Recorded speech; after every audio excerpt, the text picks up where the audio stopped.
Bye. Good day and welcome to the National Resource Center for Healthy Marriage and Families, Successful Strategies for Working with Latino Families webinar. Just a reminder, today's program is being recorded. At this time, I would like to hand things over to Ms. Andrea Strahan. Please go ahead, ma'am. Thank you so much, and hello, everyone. I'd like to welcome you to the National Resource Center for Healthy Marriage and Families webinar entitled Successful Strategies for Working with Latino Families. My name is Andrea Strahan, and I'm part of the Resource Center team. I'd like to thank everyone for joining us today. Before we get started with the presentations, there are a few housekeeping items I'd like to go over. The audio for today's webinar will be broadcast through your computer speakers. Please make sure that the volume on your computer speakers is turned up so that you can hear the presentation. New featured resources that will be discussed in today's webinar are available for you to download from the pod in the top right corner of your screen, designated with the word Files. Please click the name of the file you wish to view, and then the download button to open or save a copy of the resource to your computer. These resources and the videos shown today will also be available on our website, healthymarriageandfamilies.org. To visit our website, click the link in the middle pod on your right designated with the word Web Links. We will be taking questions at the end of the presentation, but we encourage you to submit any questions that you have throughout the duration of the webinar. To do this, find the question and answer pod designated by the letters Q and A in the bottom right portion of your screen. Type your question into the open field at the bottom, and then click the Send Question button or press Enter. You will receive an automatic reply thanking you for your question, and your question will be forwarded to the moderator.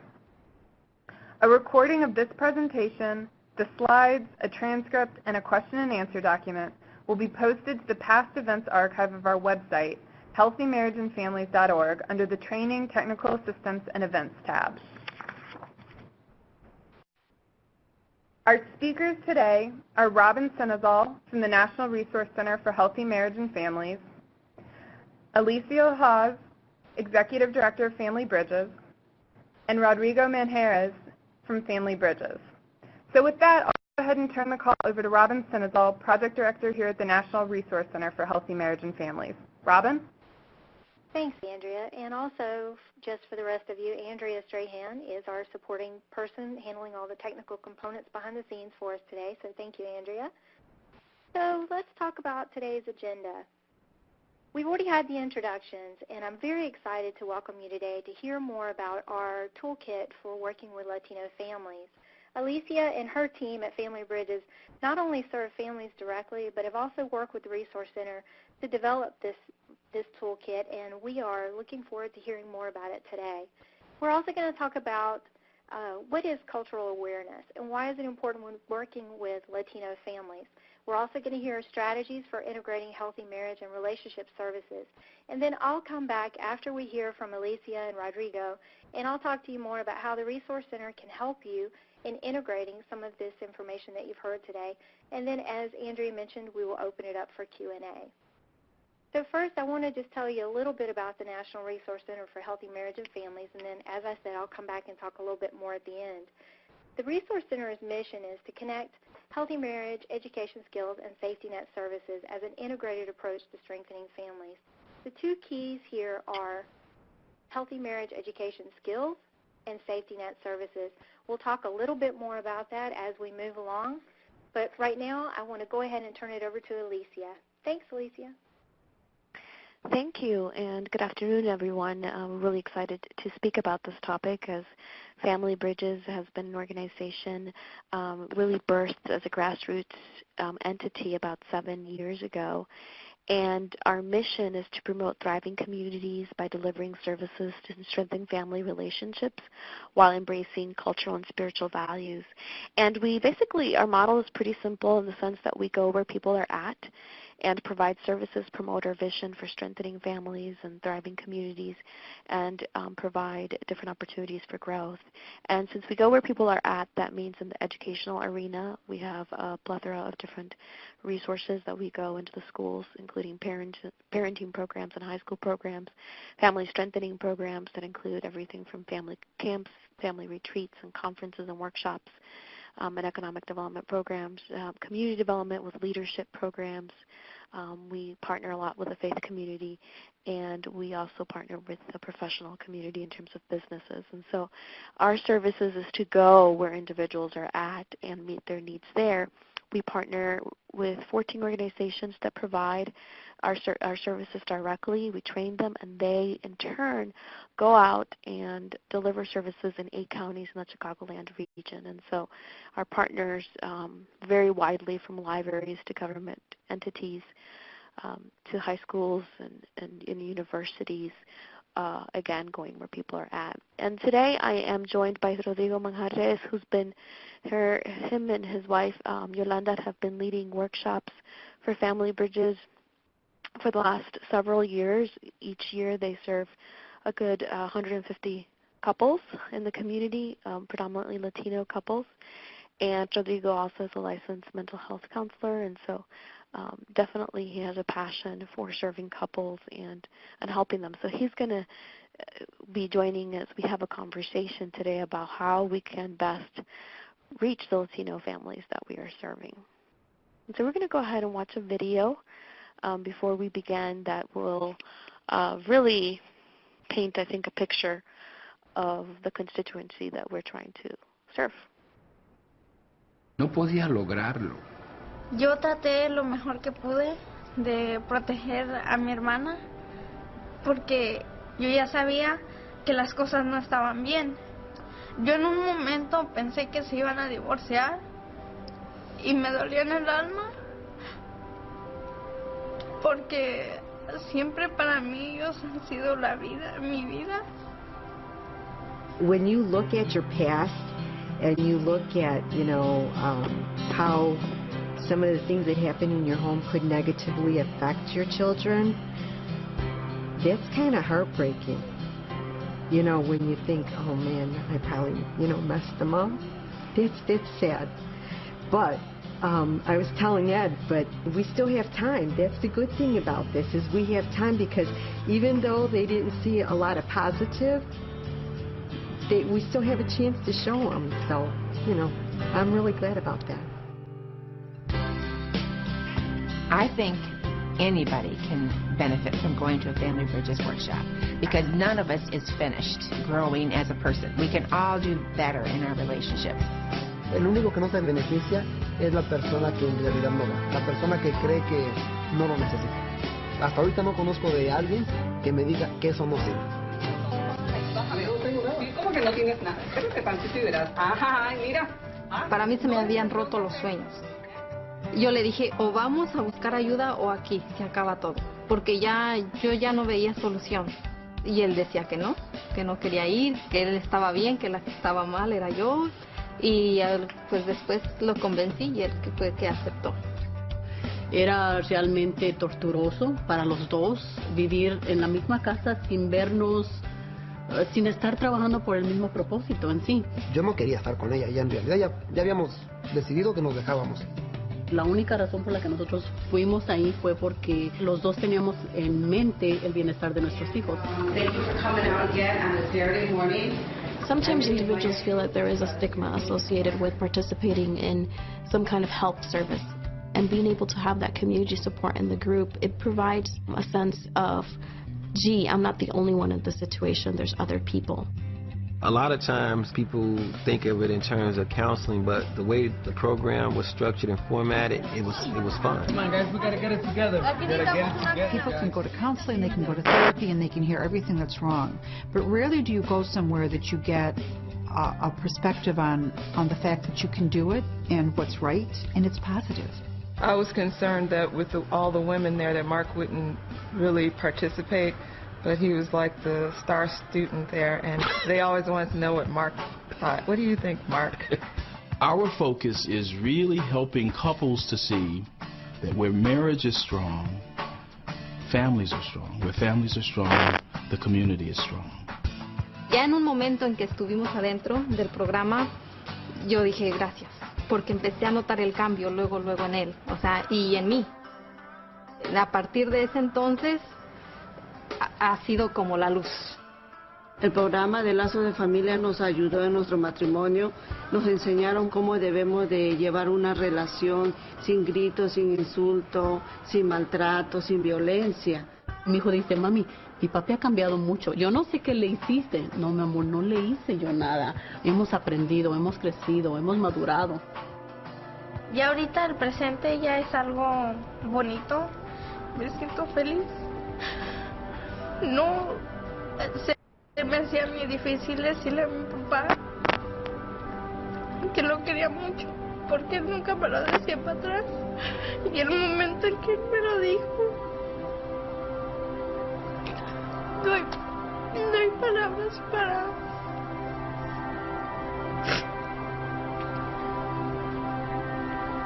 para explicar que la gran alegría que sentí en mi corazón. It takes a lot of effort, you know what I mean? You have to have the will. If you want your family to be together, you have to give it all you got. You know, just give it all you got. Don't give up.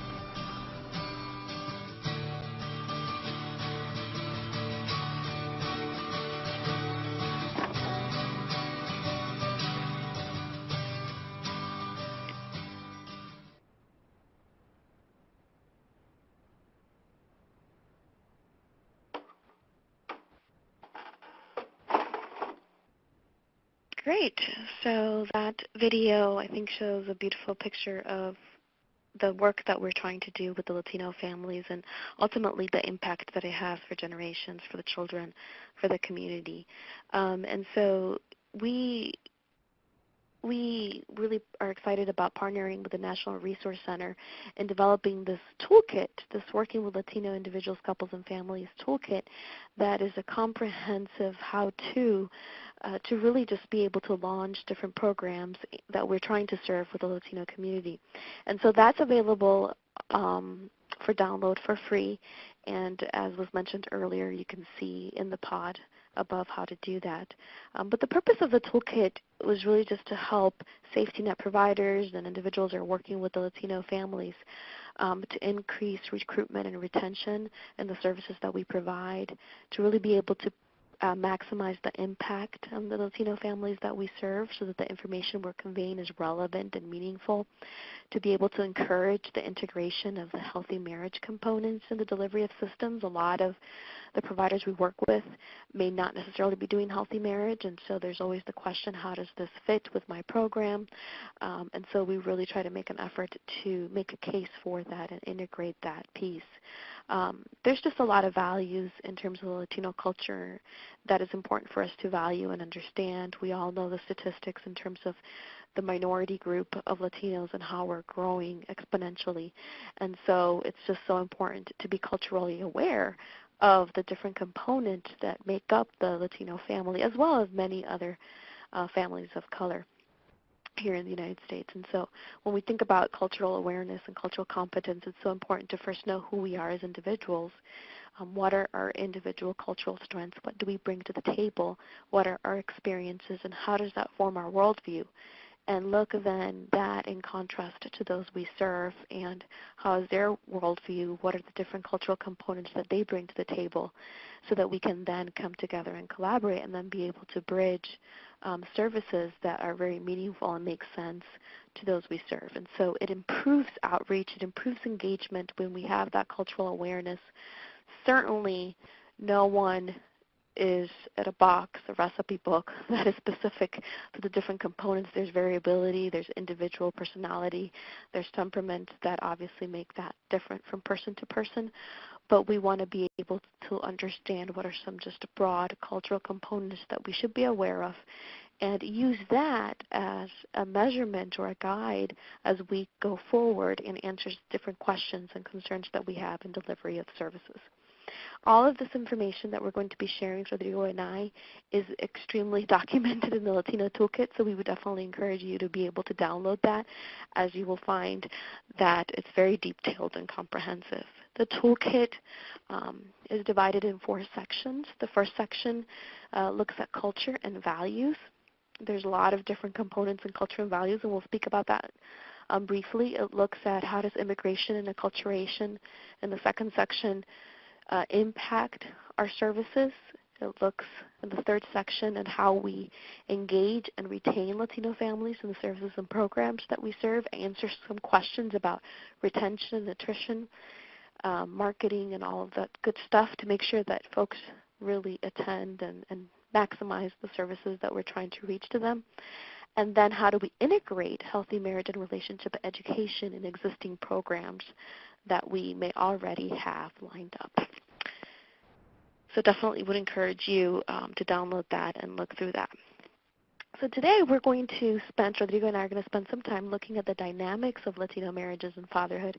And we're going to look at some of the components that we want to consider in providing programs for Latinos with reference to that. And as we do that, it's always helpful to keep in mind the families that we serve. It gives some of these abstract concepts, makes them a little bit more tangible and understandable. And so we have a family here, pretty common in terms of the different issues that we see happening. We've got Juan, who's 35 years old, Susana, 31. They have 4 children.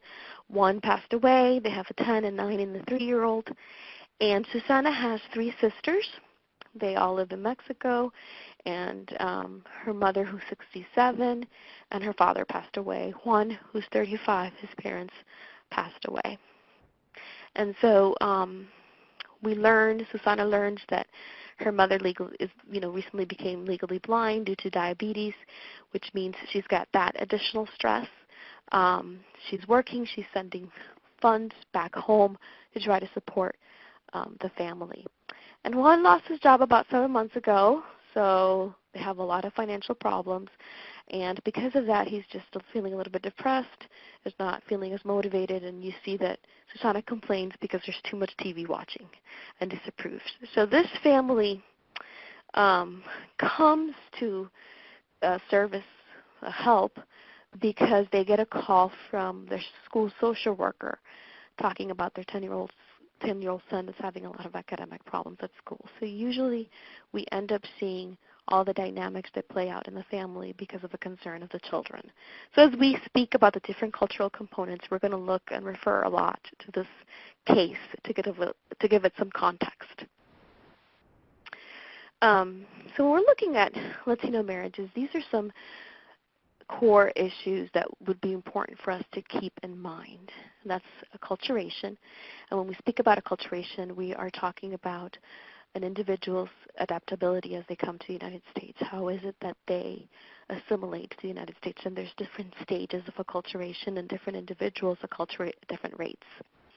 There's family structure. The Latino family is very strongly rooted in family, and while we may be providing a service that's specific to marriages, it's important to consider the whole family within that intervention.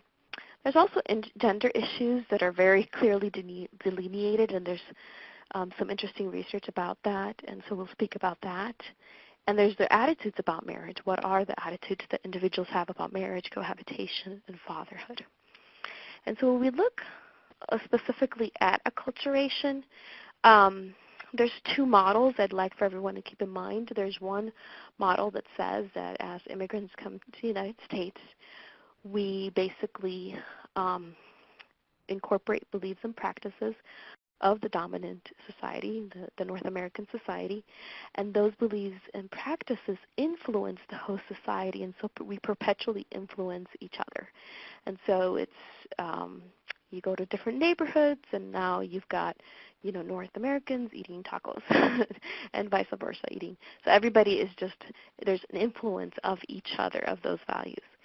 The second model is one that's more linear in nature, and that's the belief that as individuals come to this country, they have their culture of origin, they have their belief systems, their worldviews, and they adopt those beliefs to the dominant culture, leaving behind who they are, basically. And so there's a couple of different models out there that in the research world speaks to acculturation.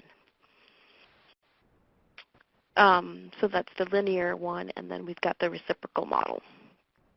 So there's another piece of state information about assimilation and acculturation, and those are the stages of acculturation. And there's 4 different components to that. There are individuals who, what we say, assimilate. And when we say they assimilate, we basically are talking about a process where they withdraw from the old culture, if you will, the culture that they're coming from, and they adopt pretty quickly sometimes, and sometimes longer. It depends on the individual, to the ideas of the dominant culture that they live. There's that process of assimilation, just really believe in that. And so you've got some individuals that will assimilate at different stages of acculturation. You've got marginalization, and marginalization is more the concept of separation, where individuals don't feel comfortable from where they come from, and they just can't seem to understand their culture of origin as well as the dominant culture where they live. This happens a lot when we look at studies of adolescents, for example, that engage in gangs or different not favorable conditions socially, and that's because there's just a sense of lack of identity in terms of who they are. They're not sure where they belong, if they're Latino or if they're North American, and as they try to navigate both of those worlds, there's a sense of marginalization, and hence there's a sense of loneliness in that, and that's where it's pretty easy for them to end up being, end up in gangs and that kind of a situation. And then you've got separation, and that's the concept that for some people, it's really just very hard to adapt to the culture that we live in, and so they choose to isolate themselves from it and just avoid contact with new culture, making no attempt to interact or acculturate with a group. And then you've got integration, and that's the idea that individual is able to really overcome their sense of inferiority in being part of this country, of the United States, and they're able to really assume a bicultural family that maintains their traditions, appreciates their heritage, while at the same time also appreciating the new culture in which they live in. And so these are processes, and we see families that we're working with in these different stages where one spouse perhaps feels fully integrated. A son or a daughter may be under that marginalization, and the other spouse, the husband, may be feeling more separated. And so because of those different stages of acculturation that they are, the usual conflicts that we see feel a little bit more complicated because of those interactions in them. So in the case of the case study that we looked at earlier with Susana and Juan, Susana, for example, could be someone that is fully integrated. She, let's say, has a full-time job, speaks English, feels comfortable, and let's say her husband feels separated, feels isolated, doesn't feel very comfortable where he lives with, and has a hard time perhaps navigating in English and getting a job. And so that creates some tension because she might be coming in with a worldview that's more accepting of some of the dominant cultural beliefs, and he might be more hesitant. And so we'll look a little bit more. I'm going to ask Rodrigo to speak a little bit about what that would look like when we're thinking about gender issues. Sure. When we are talking about gender issues, we need to consider about that the Latino family has clear rules about what is expected, and they are clearly delineated within the family. Typically, the father is typically the primary authority figure, and the children are expected to be obedient and typically not to be involved in family decisions. Parents expect the adolescent to work with them to help their financial needs. So we typically hear about the term machismo, which is something that is very familiar to many of us. However, one of the things to consider is that machismo has positive and negative components that can be expressed or can be exhibited by the individual. Typically in the United States, we see the idea about machismo as being aggressive, physically strained, emotional, insensitive, and womanizing behavior by the male. However, we look also that machismo typically is somewhat being considered as the aspect of the good varón, being meant by this the man who is caring, decisive, and is strong in character, and is a protector of the family. What we find out is that particular circumstances can steer the person to move in one direction, but it's important to keep in mind that this is some of the values that the person has brought to when they are living here in the United States. On the other hand, the female gender typically is being influenced by what we call Marianismo, which is a behavior pattern in which the traditional Latin female perceives herself as spiritually, morally superior to the male. And this is important to consider because this is going to impact how the view of the femininity is being considered, and is based on the image of the Virgin Mary. Therefore, it's expected that females has traditionally been socialized to be passive, submissive, and look kind of in a following the direction of the male in the house. All of these things is important because it also is going to impact how the kids are going to grow up in that family. We know that typically in the Latino family, the females, particularly in the teenager years, are more restricted about sexual behavior, where the males are getting a little bit more freedom in that area. So those are important aspects to be considered when working with Latino families. And just to add to that with regards to the gender aspect, you'll have, for example, in the case of Susana, she might be integrated, she might be working at home, and she might hear her coworkers say, hey, your husband should help out in the house. Why isn't he helping out? And so all of a sudden she's adopting that, she's believing that. She comes home, she starts nagging her husband, which might be common in a lot of families. We know nagging is very common. But that is aggravated because he might feel a sense of, I should be providing for the family, I should be out there protecting my family, but somehow I'm not. So that exacerbates a sense of not insecurity, creating a lot more depression and anxiety because it's so important for him to be protective and a provider, yet that's clashing with the expectation that she might be bringing in. And so whereas perhaps traditionally in the past her original role adaptation might be, just to say, hey, it's okay, this is how things are, all of a sudden that acculturation, because she's moving through the years, is clashing with her husband, who may be more separated or who simply is in a different stage of that acculturation.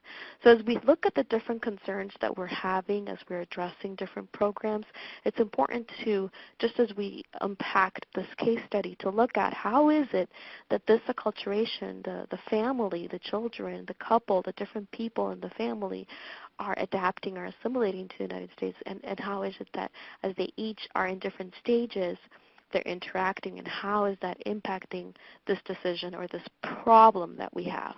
Within that, it's important to understand there's first generation, second generation, right? And so considering the different generational components.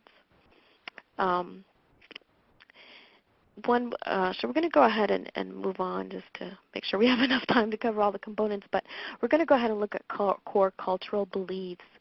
And these are also components that are important to think about. These are really principal component pieces of what the Latino family is. You'll see that, and that is, they're listed here, but you'll see that a lot of Latino families and individuals are very amiable, very warm, and that may mean that as you're doing a group, it's important for you to walk around the group and give everybody a hug or say hello and shake hands. That kind of a thing is very much expected. There's a strong family orientation, like we mentioned earlier. And there's time perspective, and that time perspective is the idea that a lot of individuals are thinking about today. So if you're offering financial planning and workshops and thinking about the future, decision-making about the future, it's important for you to take a step back and consider that some individuals are thinking about, let me survive today, and it's a little bit challenging, not naturally easy for them to think about the future. Rodrigo, you want to talk a little bit about the other three components? Yes, religion and spirituality is critical in the Latino families. We need to take in consideration that when Latinos has been asked about what religion do they endorse, 68% Roman Catholics, 15% born-again evangelical, which means that most of the Latinos that we are going to be working has a strong attachment to religious belief. Therefore, we need to consider and working with them to partner maybe with the priests and pastors and know where they standing in regarding to the services that we are providing, because we want to make this as a group as effective as possible, and knowing where they are coming from, who are in their support system is critical to get this to happen. In addition to this, we also have the concept about fate and suffering, and fatalismo, which is the idea that there are things that are going to happen and there is out of our control. Well, this has positive and negative aspect. The positive aspect about this is when Latinos are encountered with a negative situation which there's nothing to do, they rely on the idea that I have to accept it and somewhat I have to cope with this and move on. On the other hand, for some individuals, it can go to the extreme that they might paralyze them and not implement the strategies that they typically will use to cope with other situations. So, and it's an idea about some Latino women might embrace the idea that this is my life, I just have to stand it. And in those cases, we need to help the person to identify other venues to resolve the issue, as well as resources that might be available to them that they might not know, either because they are not aware about the resources in the community or because they are limited in their ability to access to language limitation. And one important concept for sure is the authority. The authority in the Latino family is significant, as well as how they see authority outside of them. And typically, we as a provider, we have a significant amount of authority. How do we use it? How do they see us is important? Making the balance between having the authority, but as well as providing the opportunity to share with them and to embrace the individuals in the process of growing as a family member, as a husband, as a wife, it will be critical. So these core cultural beliefs, and those again are listed in the Latino Toolkit and at length described, are really important when we're creating programs and we're intervening in the families, just considering them in terms of what the implications are. Again, something like amiability, important to walk into a room and really recognize the husband, the male, and the female, give them respect, and take the time to just connect and join with them instead of just automatically starting the group or the program that you're providing. So really thinking through each of these core cultural beliefs and considering how they make sense with the intervention that we are providing improves our ability to retain individuals and to provide quality program to them. So let's go back to Juan and Susana, and we see that Juan and Susana have a myriad of problems. They're facing financial stress, perhaps immigration concerns with, let's say, a son or their family that's in Mexico, and Susana would like for her mom to come and visit, but that's difficult. We see that there's intergenerational parental conflict. Perhaps the mom does eventually come and visit, like we see in a lot of our families, and she comes in and starts giving opinions about how the children should be disciplined, and there's all sorts of issues with that. And of course, those are issues we see with lots of families, but you see that very common in a lot of Latino families as well. You see that they're looking at employment instability, and perhaps they're having anger issues because they're just so upset and their situation is so overwhelmingly stressful. So in light of all of these concerns, what we see is there's fight, there's battle, they're being onslaught by all sorts of problems, and it's creating an overwhelming tension in the relationship, leading to these mental health concerns that we commonly see, such as depression and anxiety. Perhaps domestic violence might be a presence, substance abuse, and we can go on in terms of all sorts of issues that we commonly see as a result of these ongoing stressors and lack of social support. A lot of times our Latino families come to the United States and they leave behind their core social support system, and not having someone else that they can turn to for guidance exacerbates these problems.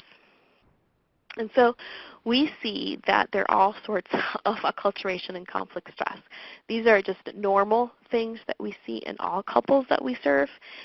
We whether it's Latino or anyone, any type of our couples that we serve, we see that there's insecurity, there's fear, there's control issues, there's shame issues, there's pride, power, blame, complacency, lack of social support oftentimes. So all of these issues we commonly see in couples, but if we look at them individually and we consider how is it that acculturation and the level of acculturation within that family and those Latino cultural values that we speak about, how is it that we see them interplay with these principles? So for example, fear. So we look at the fear. Fear is something that a lot of people have fear speaking up. And a lot of our relationship education programs speak about this is how you communicate, you say what you want, you become assertive. Well, a lot of people are like fearful about speaking up because of all sorts of things. They're fearful about how the other person will respond, that they might get angry, they're not comfortable.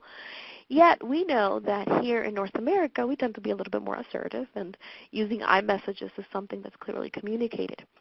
Well, when we look at the cultural values, for example, and we look at fear, as we look at women and we look at Marianismo, there's already an inherent sense of submissiveness, and the fear may be just augmented by the sense of if I speak up, I'm going against these roles that are defined.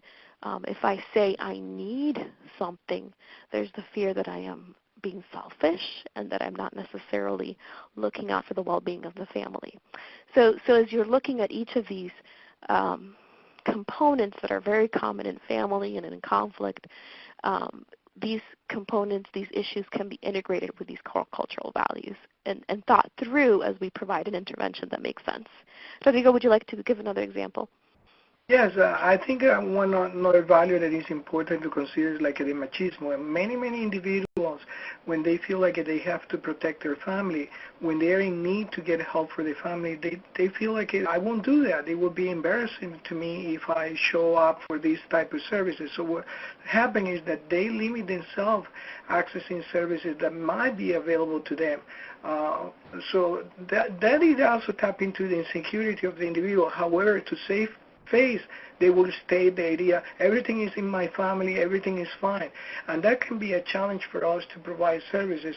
If we need to kind of balance out how do we tap in those individuals, well, at the same time helping them to feel like they're in charge and they are empowered, helping them to realize that there are resources there that are not trying to take away the power that they might have, but also trying to work with him within the family for the benefit of the family. Thank you. So as you see, again, each of these can be unpacked, and different couples and different families, one issue may be more predominant than the other, but looking at it in light of the cultural components helps shed a little bit more light and makes an intervention a little bit more specific and to be able to meet that need.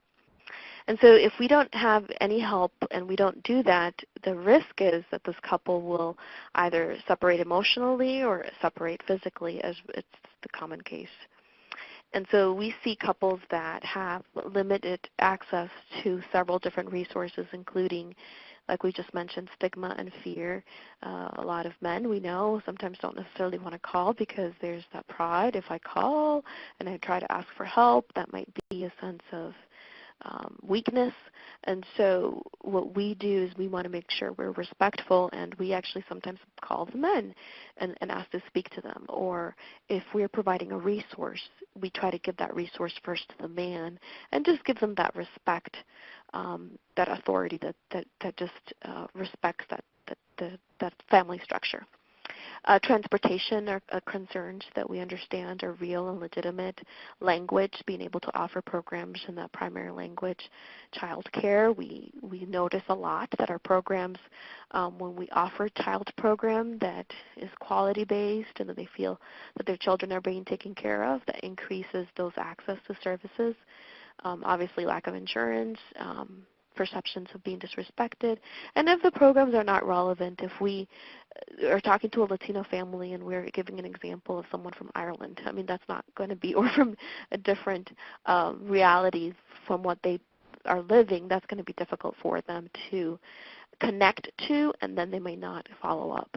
So being able to look at these barriers and have specific interventions that address them is extremely helpful in making sure that the programs we offer are relevant, are accessible, are affordable, and are applicable. And so we have found that going where people are at within the neighborhood makes it much accessible instead of having them come to a building in the middle of downtown where they have to pay expensive transportation costs, where we provide child care programming, refreshments, programs that they either are free because obviously they're subsidized by grant funds or at a rate that is reasonable for them, and this culturally sound that we're speaking about the issues that are relevant to them. Throughout the toolkit, what we've done in order to make the concepts applicable is that we've provided case studies and program implications for these different components so that we could be really thoughtful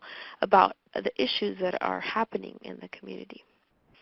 And so there's different levels of integrating all of this within the services that we provide. And the first level is this idea of basic engagement. And that is referrals, information, being able to provide the services that are in the community. For example, this weekend we were 5 days in this huge fair in the city of Chicago with about a million people going, and we had shifts with our staff giving out information and speaking about our programs. And so being able to be in the community fairs, being able to have resources in the waiting area that are Spanish speaking, being able to have pictures in your waiting area that represents those families you're serving, those are ways that you can be engaged with serving the Latino family. And that is helpful because you're really bridging those areas of need, the lack of awareness, for example, of these services and programs. The second way to really integrate programming for the Latino family is through partnerships. And there's a wide variety of partnerships that are really just healthy, where we can leverage resources.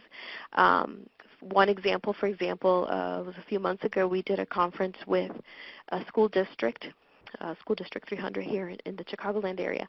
And basically the school came in and offered their place. They offered volunteers. They really worked in having a conference. We came in and we did the program aspect for it, children's program and the parents program and the youth program. And together we put together this program that included healthy relationship programs as well as engagement in the school systems, active engagement programs for the schools to be engaged, for the parents to be engaged in the schools for the children and youth served, and that was promoted throughout that district in that region. So there's lots of different ways that we can partner with schools, with churches, with communities, with universities, where you as an institution don't have to have all the plethora of resources at your disposal. You're able to go on and partner with those that are your neighbors and be able to work together to build a program that has broader outreach to the communities that we're trying to serve. And then level 3 is full integration. And here we do this with Family Bridges, and that's where we work with stakeholders to strengthen couples and families by fully integrating healthy marriage and relationship education into existing social service delivery systems. So one of our providers, for example, which is an institution that we've worked with for the last 7 years, they deliver healthy relationship programs within their population. They've integrated it, and their population is prisoner reentry as well as women in the correctional system. And so it's completely integrated within their programs. And so there's definitely different variabilities and different ways that we can participate as we provide resources and consider how we can work and reach the Latino community. And now I'm going to go ahead and pass it to Robin. Thanks, Alicia, and thank you both for that wonderful presentation, and even more so, thank you very much for the work that you put into the toolkit. It's a tremendous resource, and as a reminder, folks, it can be downloaded from the webinar, or it's also available on our Resource Center website. So talking about the couple that we talked about and some of the issues that they were dealing with, relationship education skills are a great way to work with these families and to help them as they move along the path to self-sufficiency and become more comfortable in this new country. So thinking about healthy relationship education skills, the Resource Center really focuses on communication skills, conflict resolution skills, and critical skills like parenting and financial education. So we're going to talk a little bit more about integration and what that can look like.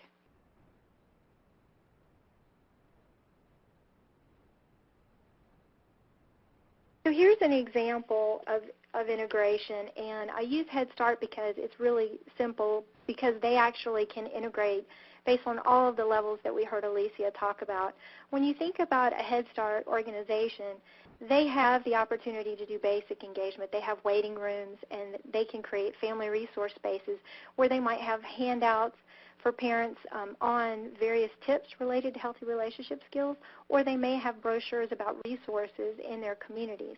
This is a particularly useful strategy for organizations like Head Start that might serve multiple cultures, because these brochures and handouts could be in a variety of languages and offer resources that are specific to a variety of cultural groups. So then thinking about level 2, partnerships, a Head Start organization could identify community partners who might provide some of the other skills that are not already being provided, things like financial literacy, healthy marriage education, parenting, or other workshops that support healthy relationships. Even programs like ESOL, English as a Second Language, are other programs that might be beneficial to the families that they serve, and particularly helpful in, again, a community that has multiple cultures, because then you could bring in Spanish-speaking or other culturally competent folks, The other, level 3, full integration, again, Head Start is unique because they already have parent liaisons who are supposed to take responsibility for engaging family. And through that, they can be trained to teach healthy relationship education skills or financial literacy or parenting or any of those other skills. And they can incorporate that based on the cultures that they work with predominantly within their Head Start agency. So I mentioned earlier that we work with safety net service providers, and when we think about safety net service providers, it's important to think about all of these agencies that are depicted here. All of these agencies work with culturally diverse families who are either working to gain, maintain, or regain self-sufficiency and healthy relationship skills, as the ones that I mentioned, communication, conflict resolution, parenting, and financial literacy, are critical to these families in assisting them on that path. So these are all of the different organizations, and each of these agencies represented have different service delivery systems. And that's where the different levels of integration become important, because if you think about those service delivery systems, if they work one-on-one with families, then their strategies to integrate relationship education skills would be different than if they work in a group environment, if they work in meeting the family in the home, or if they meet the family in the office. All of those different service delivery systems play a role in how they can more appropriately integrate these education skills.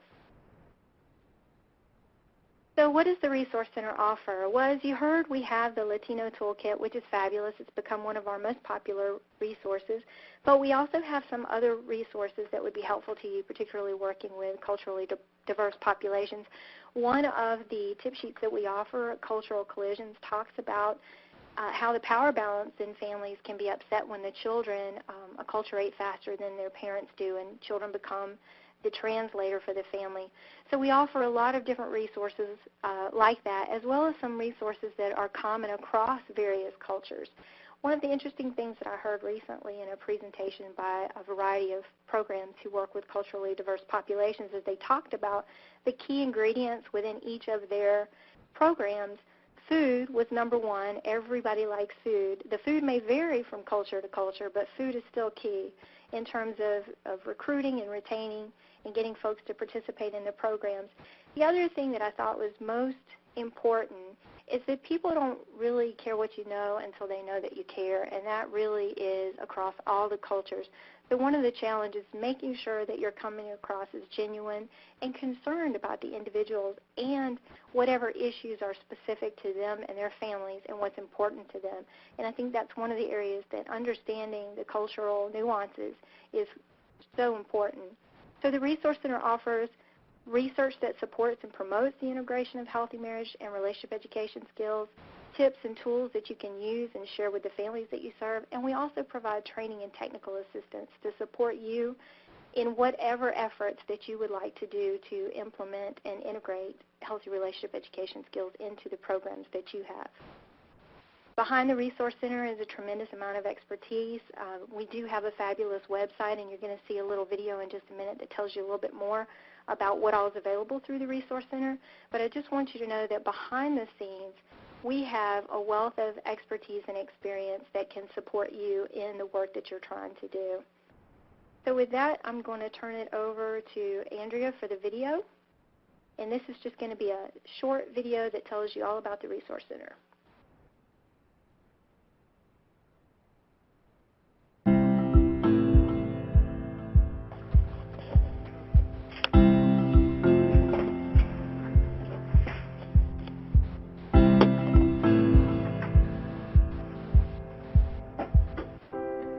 Strong families are the foundation of strong communities.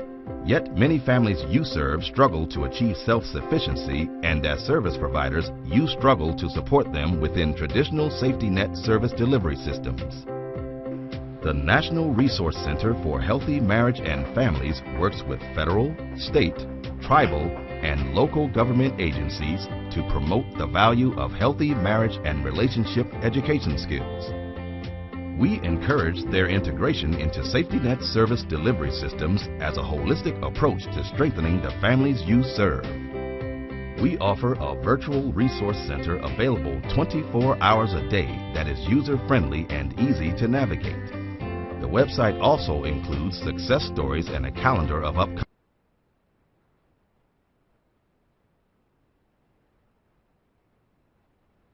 events. Our searchable library has over 300 resources, including research on promising practices that supports the need for and benefits of healthy marriage education skills.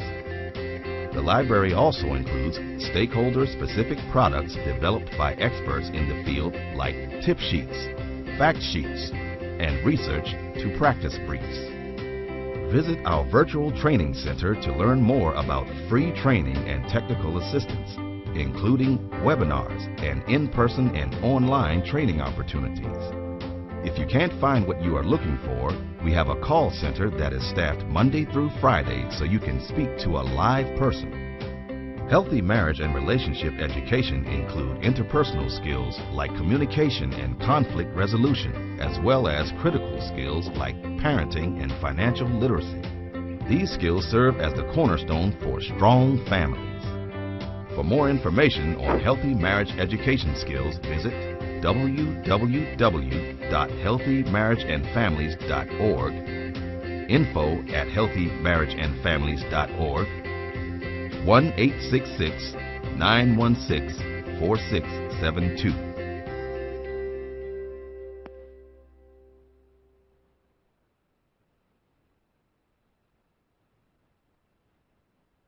And so before I turn you over to Andrea to facilitate our question and answer, you have the instructions on your screen now so that you'll know how to ask your questions. Please feel free to go ahead and start typing them in.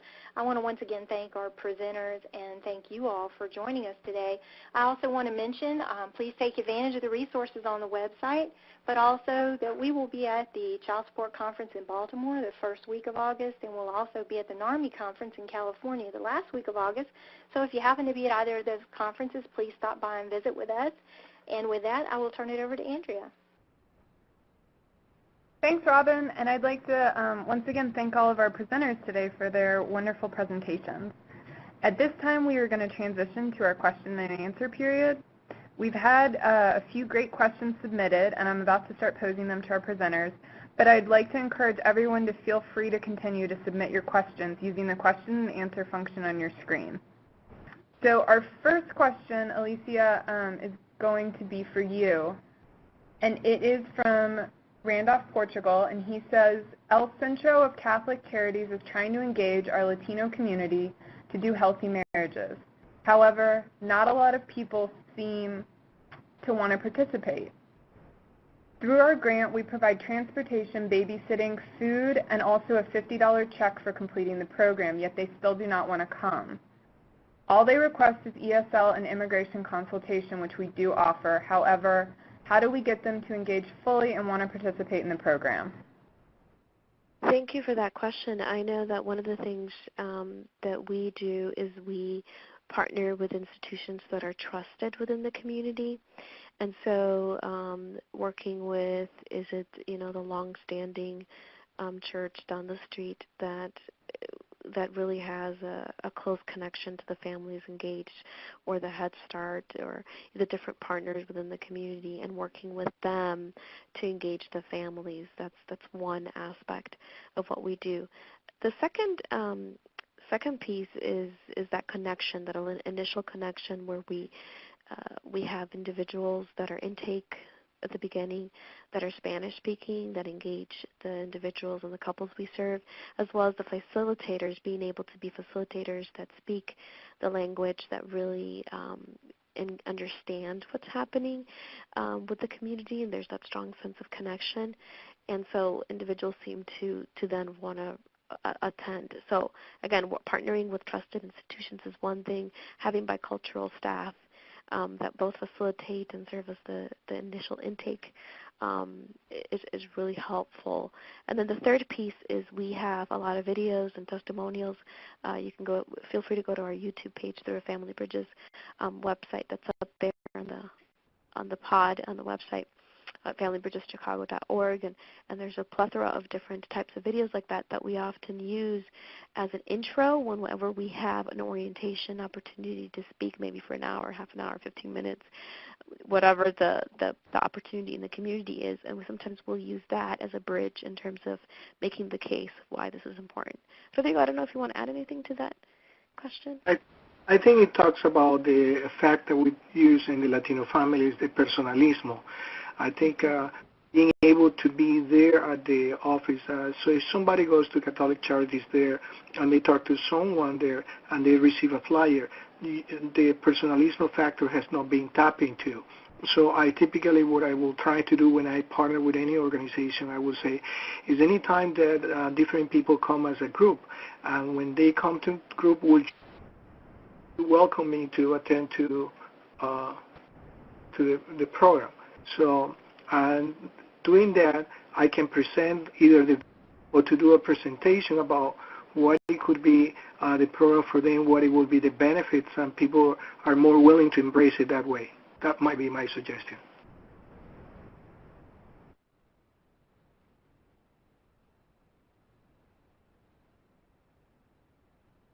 Okay, great. Thank you so much. Our next question, Robin, is for you.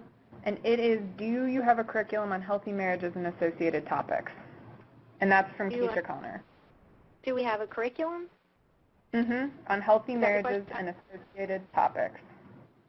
We do have, actually, on the Resource Center website, we have a curriculum in our virtual training center that folks can access, and it focuses on 7 key research-based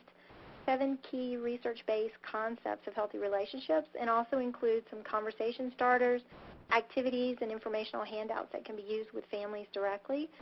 I would suggest, if you are interested in going through the virtual training, that you start with Module 1, which really gives you a lot of the background on healthy relationship education skills, what they are, why they matter, and what they could look like integrated, and then take advantage of Module 2, which is the curriculum. In addition to that, on the website, we also have a curriculum guide that's available that gives you information about a variety of free and low-cost curriculum. And when I say low cost, we cap that at $300 for whatever it would take to actually hold a workshop with at least 20 folks. We had to have some sort of variable, and so that was kind of the way we determined it. But yeah, we take advantage of both of those.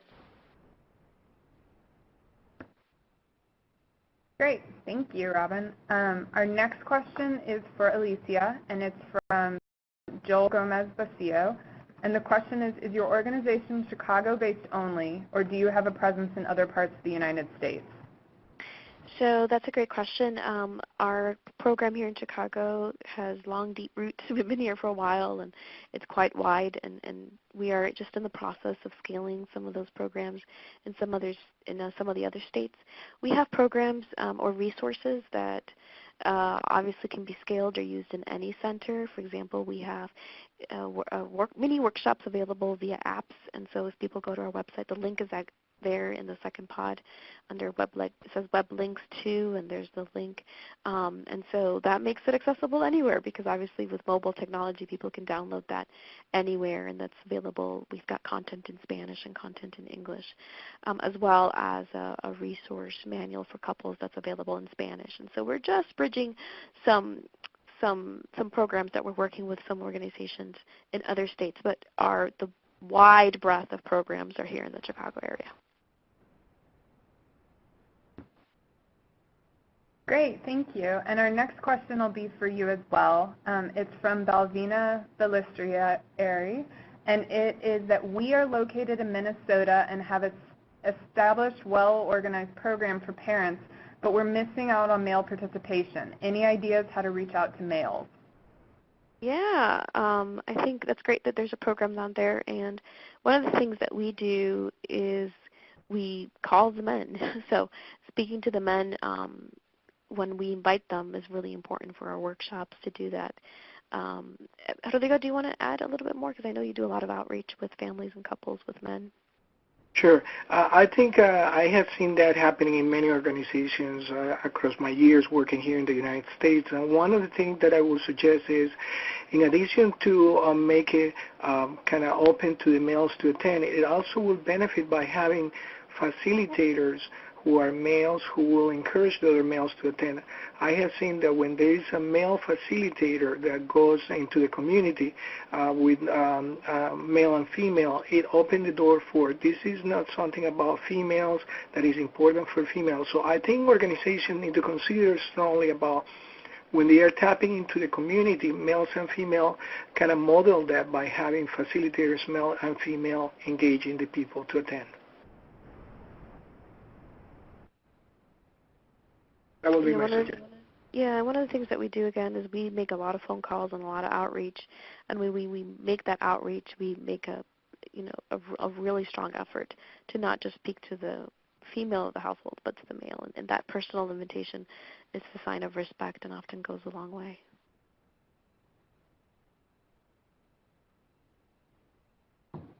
Okay, great, thank you. Alicia and Rodrigo, the next two questions are going to be for you as well, and they're on very similar topics, so I'll read both of them together. The first is from David Cozart, and he asks, do you serve documented and non-documented persons of the Latino community? We're having a hard time getting non-documented persons involved. And then the next question is from Ron Jackson, who asks, what is the best practice in terms of addressing documentation issues? Yeah, we open our groups to the community, to everyone, and so we do open. We serve not undocumented and documented individuals in a lot of our programs. But what we do is we need to be really careful in terms of asking lots of questions and helping them understand what that identifying information will be used, because obviously there's a lot of angst and anxiety in a lot of the communities that we serve about immigration. Is my information going to be shared with the government? All these questions are being asked. And so when we're collecting intake data and information, we are pretty sensitive about that. Rodrigo, you want to add to that? Yes, I think one of the critical pieces here is the people in the community will attend to those places that they feel safe. So I really will encourage any organization who is trying to provide services in the community to identify what are the individuals, do they feel safe going there? Because yes, if we are a new facilitator about a particular program, they don't have a relationship with us. However, if we have been working with those organizations in the community, the relation is already established. I see that particularly in the north side of the Illinois, we have established relationship with many organizations, and we also make a presence into the community doing a volunteer presentation about different issues that would be relevant to the family. So the families somewhat feel this is a safe place, they are going to provide the services that I need. I think that's a critical thing working with documented and undocumented individuals.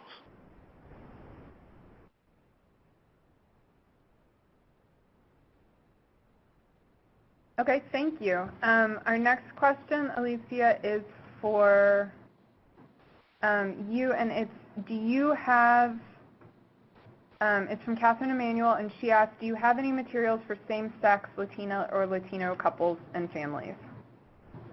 Unfortunately, we as an organization don't.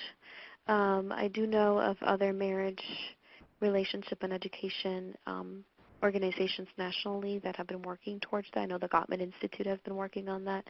Not particularly, I'm not sure, particularly with Latino community, but we haven't developed those curriculums in-house. I just know that there's other providers, healthy marriage providers nationally that do have that, such as the Gottman Institute. I think they were working on a curriculum specifically addressing.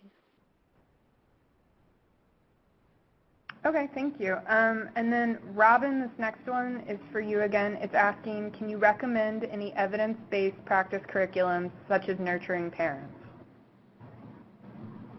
Well, first of all, what I would say is that if you visit the Resource Center in our resource library, there are a number of reports that relate to a variety of curriculum. The Resource Center is really not in a position to recommend curriculum. As I mentioned earlier, we do have the curriculum guide that focuses on free and low-cost curriculum, and it gives you some information about them, and they are all research-based. But I would suggest that you check the library. For example, one curriculum comes to mind, the PAPA curriculum that's being used with high school students in Texas, and there are some documented outcomes associated with that. The report is in the Resource Center library, so I would check that, but we're not really in a position to make recommendations around curriculum. I'd also like to follow up just a little bit to the question that Alicia just responded to. There are a number of curriculums out there that are designed to work with individuals, and curriculum that is usually designed to work with individuals is typically gender neutral.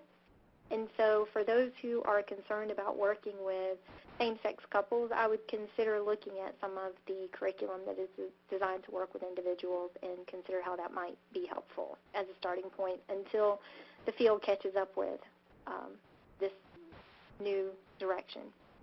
Okay? Thank you. This next question is for Alicia and Rodrigo. It is, this from David Kozart, and it's, can you suggest any best practices for entry points into the Latino community? Good question. So entry points meaning, I would suspect that they mean ways for us to begin to connect with the Latino community and make headway. One of the pieces that we speak about in the toolkit is a strong influence of religion and faith with the Latino community. And so overwhelmingly we find that our programs, about 60% of our programs, we serve about 10,000 individuals, couples, and families a year, and 72% of them are of Latino origin. And of those, a good portion of them are running the programs within the church community, just because that's such a strong part of Latinos, and there's a strong sense of trust. So being able to partner with the faith community is a great way to make that transition and entryway. And again, you might be going to a community where you're not known, people don't know you, they're not going to trust you, they're not going to go to a program that you offer. But they will if the local school teacher, if their priest that they trust does offer that program.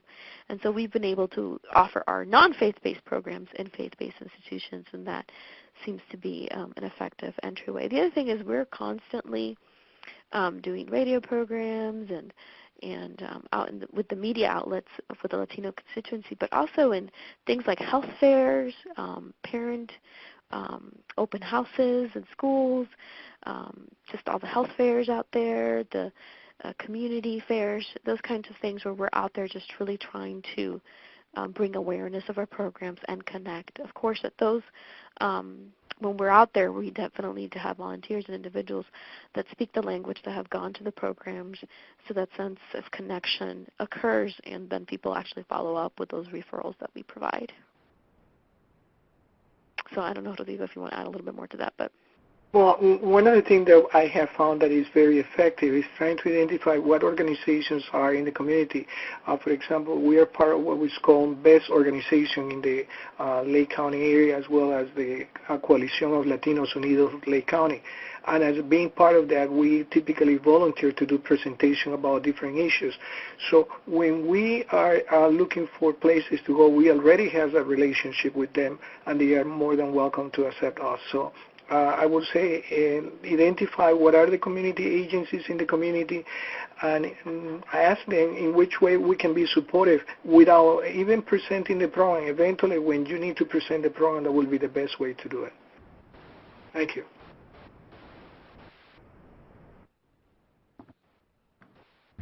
Thanks. Okay, Alicia and Rodrigo, this next one is for you as well. It's from Pamela Bonnet, and she said, how do you find funds for programs and services engaging Latino community members? Great question. Fundraising and funds. There's obviously, grant.gov that just like all the that has all the different grants that you can definitely look at that. There's different foundations within your community. Being able to research that is helpful. A lot of libraries have free librarians that are there that are able to help you access their donor databases and their foundation databases, and if you're able to go and visit with them, they can pull a list of the different foundations for you, or someone that's designated within your institution that can help with that.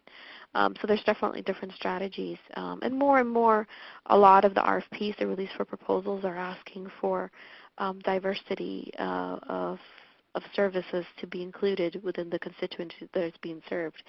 So it does take some research, it takes some work, it takes some patience. There's a lot of look at your state. I know maybe Robin, you can speak to this, but a lot of states have grant workshops in terms of how to write grants effectively and build that capacity within institutions to help with that within that framework. So it's kind of a very broad answer to the question, but certainly there's resources out there, there's databases that can be tapped into that can help with those efforts with regards to grants and foundations. Yeah, this is Robin. I would just add to that, a lot of the local United Ways also offer grant writing and also offer some funding opportunities. The one thing that I would discourage is there are a lot of organizations out there that want to sell you lists of foundations and lists of grant opportunities. Don't pay for that stuff. You can, like Alicia mentioned, grants.gov, fabulous resource, and checking out a lot of the foundations through your local libraries. Most of them do have that information on hand for you in your local United Ways, but I would discourage anyone from getting caught up in having to pay for information that, quite frankly, is available for free. Great, thank you. All right, we have two more questions here. One of them is from Balvina Balestrieri, and the question is, do you hold workshops for your families in Spanish, and do you train your staff in Spanish as well?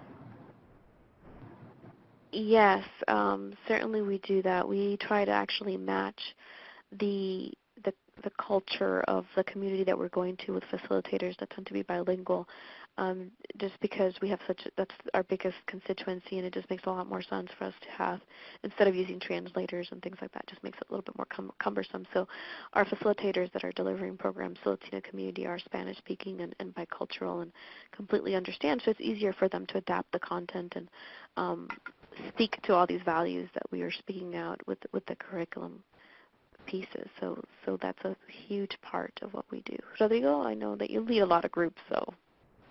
Yes, I think the critical piece about delivering the services in the language of the individuals that are attending, but also I think looking into when you're working with the Latino community, you need to find individuals who have the ability to adapt to the language, because Spanish is the same language in every country. However, there are so many idioms.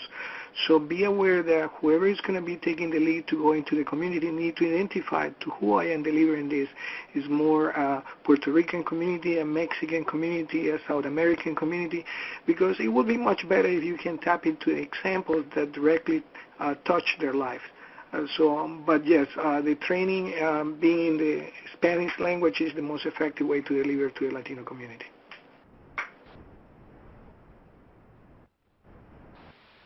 Okay, great. Thank you. And then for our last question, also from Belvina, the question is, you work closely with different denomination church leaders. Does your work involve spiritual guidance?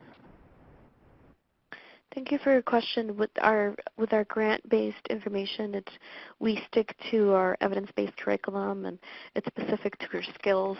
We're talking about communication, problem-solving, conflict resolution, and when we tend to speak about spirituality, it tends to be in the context of the role of religion and family in the life of the families. But we're not integrating faith praxis. Now we do have on staff a faith program with a pastor that's not funded by grant funds, and with that regard, if a church or community wants something to be integrated, they can go through that, but that's obviously with private funds, and that's independent of the grant funds that we're working with. And obviously there's variability in how that's laid out from organization to organization. So for us, since a lot of our programs are sponsored with public dollars, we want to be careful of that.